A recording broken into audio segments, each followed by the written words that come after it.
All right, our two-tiered system of justice strikes yet again. According to reports, DOJ Inspector General Michael R-Wis now has informed Congress that a, quote, potential jurisdictional issue may prevent him from investigating whistleblower complaints alleging a cover-up in the Hunter Biden criminal probe.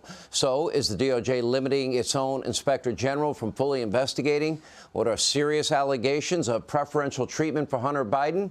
And meanwhile, after laughing off the Hunter disaster for years, Democrats are now becoming somewhat distraught, at least behind closed doors. Anyway, here with reaction is Wisconsin Senator Ron Johnson. I hear a big debate in your state tomorrow, Senator. I'm not sure if you're going to be there or not.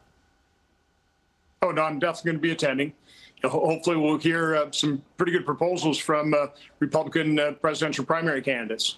I think people really watch to see who's going to be fighting who. I'm just guessing, though. Look, you and Senator Grassley have done phenomenal work on this, as has Jim Jordan and James Comer. Here's the question. Do you see any jurisdictional conflicts for Michael R-Wis? Because I really don't quite get it. No, I would really be interested in knowing what he's claiming. As I've stated in the past, Sean, federal law enforcement and federal agencies in general have done a great job at insulating themselves from congressional oversight and public scrutiny. I'd even argue from the management of a Republican president. So these folks are the law. They view themselves as above the law. And I've got to give a huge shout out to John Solomon for continuing to piece together these pieces of the puzzle to give us a clear view, through his sources, through FOIA requests, that type of thing. It's great to go back there. Something else we ought to note is, State Department was singing Shokin's praises in June in the summer of 2015. Then Ambassador Pyatt gave a speech where he basically nudged Shokin to start investigating Burisma, and Shokin did. And so it was that aggressive, investigation into Burisma that panicked Hunter Biden, and then really, I think, caused the turnaround in Joe Biden's attitude toward Shokin and the $1 billion loan guarantee. Again, totally responsive to what Hunter's concerns were, because Hunter's making millions of dollars being on that board. What do you make of the overall overarching issue involving President Joe Biden? Because he said he'd never spoken to his son, brother, or anybody for that matter. Then it evolved into, well, I was never in business with him. Now we know from Devon Archer that he was phoning into meetings with foreign business partners, then meeting with some of these oligarchs, massive amounts of money going to Hunter. He has no experience and energy. Then we have the WhatsApp message, I'm sitting here with my father. Then we have the whole leveraging $1 billion taxpayer dollars so Hunter can continue to get paid to get the prosecutor fired, which we now know from John Solomon was against U.S. policy at the time. Do you think we're looking at Joe Biden and a bribery and money laundering scandal? Is that how far you see it going? Well, first of all, we know that Joe Biden is a liar ever since he plagiarized a British politician back in the earlier presidential campaign. We know that he talked to Hunter about his overseas business deals. Senator Grassley and I revealed that on a report. So Joe Biden is a proven liar. His corruption is obvious. The corruption of his family is obvious. The conflict of interest in Ukraine and in Burisma is obvious. It's just not obvious to the media. It probably is. I don't know how much more evidence is going to be required.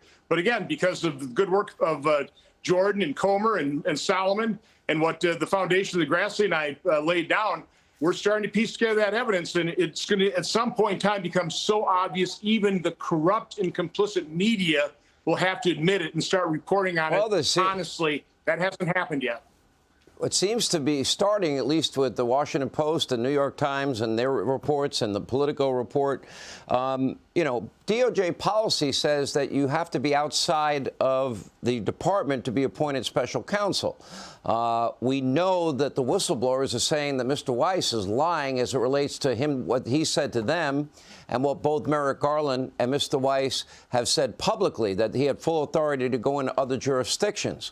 That's something we really need to get to the bottom of.